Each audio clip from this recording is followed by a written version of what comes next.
Hey stop, tu roules sur le boulevard BD, cet album est fait pour toi. CAC 3D, encyclopédie des figurines de collection, Blake et Mortimer. Après Uderzo, Franquin, Hergé et Maurice, le CAC 3D s'intéresse aux figurines issues de l'univers de Blake et Mortimer.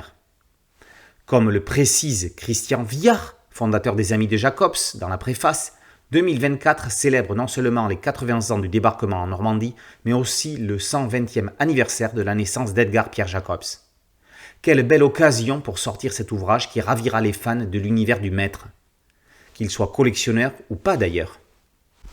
Nous sommes ici dans un Argus CAC 3D hors série, c'est-à-dire qui ne donne pas les cotes des objets, en faisant un beau livre arrangé à côté des albums du duo. Survolons donc chacune des aventures de Blake et Mortimer en nous penchant sur celles-ci dans leur ordre chronologique. Pour une aile rouge, petit ou grand modèle issu du secret de l'Espadon, c'est chez Michel Aroutcheff que l'on en trouvera, en résine ou en bois, fabriquée en 1996, chacune à une centaine d'exemplaires seulement. Pour trouver les deux compères devant un serpent à sonnette et l'idole, scène tirée du mystère de la Grande Pyramide, direction chez Pixie. C'est tout petit, 14 cm de haut, et c'est en métal. La particularité est que la scène est livrée dans une boîte au fond illustré. À l'origine, ça coûtait seulement 37 €.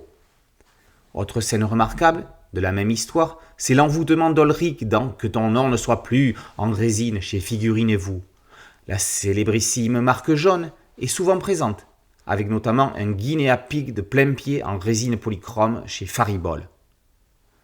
La société artisanale Émaillerie Belge, à Bruxelles, propose des plaques métalliques dont celle de l'énigme de l'Atlantide, qui n'est pas la couverture, mais une image similaire des astronefs.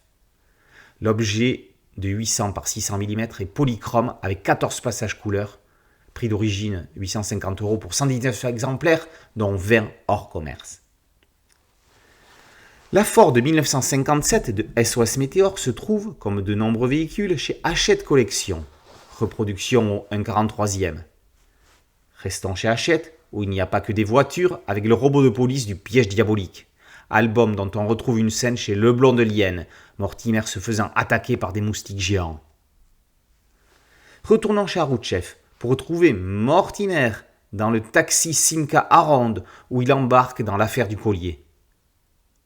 La période Jacobs se conclut avec les 3 formules du professeur Sato, fort peu représentées dans ses produits dérivés, comme cette ambulance en résine, métal et plastique, encore chez Hachette, ou le robot samouraï chez Pixie.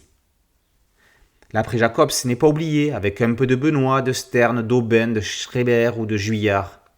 Et pour rester chez le créateur, un peu de Guerre des mondes. Tiens, pas de rayon U ? On ne peut pas terminer sans évoquer les magnifiques bustes des personnages, pas donnés, que l'on peut s'offrir en bronze composite chez Boulestex. Blake et Mortimer sont plus vivants que jamais. Jacobs a pris la bonne décision en les laissant vivre après lui.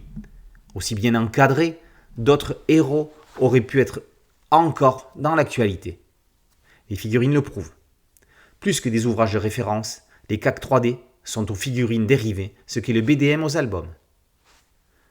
CAC 3D, encyclopédie des figurines de collection, hors série numéro 7, Blake et Mortimer, orchestré par Christian Mallet et paru chez Kotaka Éditions. Boulevard BD, c'est un podcast audio, une chaîne YouTube et un site dédié. Merci de liker, de partager et de vous abonner. A très bientôt sur Boulevard BD. Ciao.